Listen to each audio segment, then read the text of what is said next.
Baik, hari ini kita akan teruskan dengan teknik menjawab soalan kertas, masih kertas 3, tapi kita merujuk kepada soalan merancang eksperimen.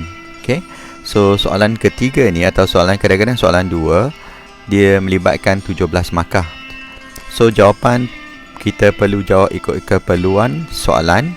So, 17 markah biasa diberi kepada 6 aspek yang akan diuji. So, mula-mula kita perlu nyatakan biasanya penyataan masalah ini adalah soalan ataupun kita nyatakan tujuan eksperimen. Okey, daripada 17 markah, kalau ditanya soalan penyataan masalah biasa akan diberi 3 markah. Kalau diberi soalan tujuan biasanya akan diberi 2 markah. Lepas tu kita perlu nyatakan semua pemboleh ubah, yang ini akan mengambil 3 markah. Hipotesis eksperimen 3 markah, senarai bahan dan radas 3 markah, prosedur 3 markah, penjadualan data bergantung kepada soalan di A. Kalau soalan di A sudah diberi 3 markah iaitu penyataan masalah, dia akan diperuntukkan 2 markah, dan kalau dia adalah tujuan 2 markah, maka penjadualan data akan jadi 3 markah. So, kita akan lihat kepada 3 contoh soalan. Ini adalah soalan SPM 2010. So, Raja menunjukkan pengeluaran bahan api semasa pelancaran satu kapal angkasa yang mengandungi mangkin. Mangkin digunakan untuk mencepatkan pengeluaran bahan api. So, berdasarkan idea ni, rancang satu eksperimen untuk menyiasat kesan mangkin ke atas kadar tindak balas antara logam dengan asid. So, kita mesti menggunakan larutan kuprum 2 sulfat sebagai mangkin. Baik, kita perlu tulis 6 aspek ini. Untuk tahun ini kita perlu tulis tujuan, pemboleh ubah, penyataan hipotesis, bahan dan radas, prosedur dan penjadualan data. So, kita lihat kepada jawapan eksperimen tu melibatkan eksperimen, kita kata zinc, tindak balas zinc dengan asid hidroklorik. Dia akan menghasilkan gas hidrogen. Hidrogen akan dikumpul daripada di dalam biuret yang diterbalikkan. So, lepas tu kita akan campur dengan kuprum sulfat sebagai mangkin. So, eksperimen pertama tanpa kuprum sulfat, eksperimen kedua dengan kuprum sulfat sebagai mangkin. So, kita lihat kepada bahagian pertama, kita perlu nyatakan tujuan eksperimen. So, untuk ini kita perlu lihat kepada soalan ni semula. Okey, kalau boleh kita lihat kepada soalan ini semula. Baik, tujuan dia biasanya kita boleh dapat daripada, kita kata, soalan dia. Okey, kalau nak tahu tujuan, kita baca semula ayat ni. Okey, tujuan eksperimen untuk menyiasat kesan mangkin ke atas kadar tindak balas. Okey, menyiasat kesan mangkin ke atas kadar tindak balas. So, untuk jawab soalan tujuan, kita tulis semula untuk menyiasat kesan mangkin ke atas kadar tindak balas antara logam dengan asid. Actually, kita sedang salin balik ayat yang daripada soalan. Kita akan mendapat 2 markah. 2 markah tu adalah markah penuh. Dan untuk kita kata pemboleh ubah juga kita boleh dapat daripada soalan ataupun soalan yang atas ini. Okey, untuk MV, manipulated variable atau pemboleh ubah dimanipulasi, kita akan gunakan satu eksperimen dengan ada mangkin, satu eksperimen tanpa mangkin. So, kita tulis kehadiran mangkin. Untuk pemboleh ubah bergerak balas, responding, so kita akan mengukur kadar tindak balas. So, kadar tindak balas boleh digunakan sebagai jawapan responding variable ataupun pemboleh ubah bergerak balas. atau kita tahu kita sedang kumpul gas hidrogen, so jumlah isi padu gas hidrogen terbebas per minit. Baik, untuk pembuluh ubah dimalahkan, kita perlu malahkan. Kalau kita nak sebut tentang asid, kita perlu malahkan dua-dua isi padu dan kepekatan asid. Okey, atau kita malahkan suhu. Atau untuk zinc, kita malahkan jisim ataupun saiz zinc. Mana-mana satu sudah mencukupi untuk menerangkan pembuluh ubah yang dimalahkan. Baik, untuk hipotesis, kita mesti nyatakan MV adalah mangkin dengan tiada mangkin. RV adalah kadar tindak balas. So, kita katakan kehadiran mangkin bermaksud dengan adanya mangkin, apa yang berlaku kepada kadar tindak balas akan meningkat. Okey. Atau kita kalau nak sambung ayat kedua, tanpa mangkin kadar tindak balas menjadi lebih rendah. So, kehadiran mangkin adalah MV kita, kadar tindak balas meningkat adalah RV kita. Meningkat tu adalah direction, kehadiran juga adalah direction. Okey. So, kalau memberi kesan tu tidak digalakkan. Okey. So, kita tak akan dapat markah 3, kita akan dapat markah 2. Kadang-kadang ada setengah tahun kita dapat markah 1 sahaja. Okey, untuk bahan dengan radas, kita perlu nyatakan bahan yang sangat penting mesti ada. Kita kata pita magnesium atau pita zinc. Okey, kita katakan zinc. Lepas tu untuk asid hidroklorik, kita mesti nyatakan kepekatan dia 0.5 mol di m3. Okey, boleh 0.1 hingga 0.2 mol di m3 diterima. Okey, lepas tu untuk mangking kuprum 2 sulfat, kita perlukan air untuk kita kata masukkan dalam biuret. Kita perlu radas, jam randik, kelalangkun, silinder penyukat, besin, kaki retort dengan biuret. So, kita boleh nyatakan secara bercampur ataupun kalau boleh kita asingkan. Okey. So, biasa kita perlu lengkap semualah untuk dapat markah 3. Agak sukar untuk dapat markah 3 di sini. Tapi kena ingat kalau larutan biasanya kita mesti nyatakan kepekatan. Untuk prosedur, kita mesti imagine kita sedang buat eksperimen tu. So, kita beri arahan seakan-akan ada seorang yang akan baca prosedur dan dia boleh menjalankan eksperimen tu dengan jayanya. So, kita mula-mula kita katakan kita cakap tentang biuret. Biuret diisi dengan air dan ditelangkupkan ke dalam sebuah besen. Ini untuk mengukur gas hidrogen yang terbebas. Aras air dalam biuret diselaraskan dan bacaan awal direkodkan. So, kita dapat bacaan awal. Sekarang kita ambil 5 gram. Kita perlu letak zinc ke dalam kelalangkun. So, kita letak 5 gram ke dalam kelalangkun. 5 gram zinc diletakkan dalam kelalangkun. Lepas tu kita masukkan isi padu tertentu asid hidroklorik. Di sini kita guna 50 cm asid hidroklorik cair dituang ke dalam kelalangkun, dan kelalangkun dipasang dengan salur penghantar dan jam randik kita mulakan. So, bacaan biuret direkod setiap 30 saat. Dan kita ulang eksperimen. Okey, ulang eksperimen langkah 1 hingga 6 dengan menambahkan larutan kuprum 2 sulfat sebagai mangkin. Okey, so kita ada 6 langkah. Lepas direkod, kita perlu ulang eksperimen dengan adanya mangkin. Dan untuk penjaluan data, kita perlu letakkan MV kita. MV kita adalah isi padu gas hidrogen dengan mangkin. Yang ni isi padu hidrogen yang kita dapatkan daripada tanpa mangkin. So, kita ada masa setiap 30 saat dan kita perlu isikan MV kita, tapi data untuk RV kita tidak perlu isi. Kita perlu hanya ada sediakan ruang untuk diisi sebab kita sedang merancang eksperimen. Okey.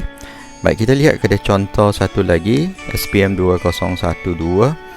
Okey, ini adalah diagram di mana seorang pelajar ditanya oleh cikgu, apa yang anda gunakan untuk uji sifat alkali kertas litmus merah. Lepas tu dinyatakan litmus tu tidak berubah warna. Lepas tu cikgu tu cuba tambah air, kertas litmus sekarang merah berubah warna. So kita lihat kepada soalan. Okay. So kita kata berdasarkan situasi yang diberikan ni, kita perlu rancang satu eksperimen. Kita perlu rancang satu eksperimen untuk mengkaji kehadiran air bagi menunjukkan sifat alkali. So kita perlu ada aspek ini. So tahun ni kita perlu lakukan penyataan masalah.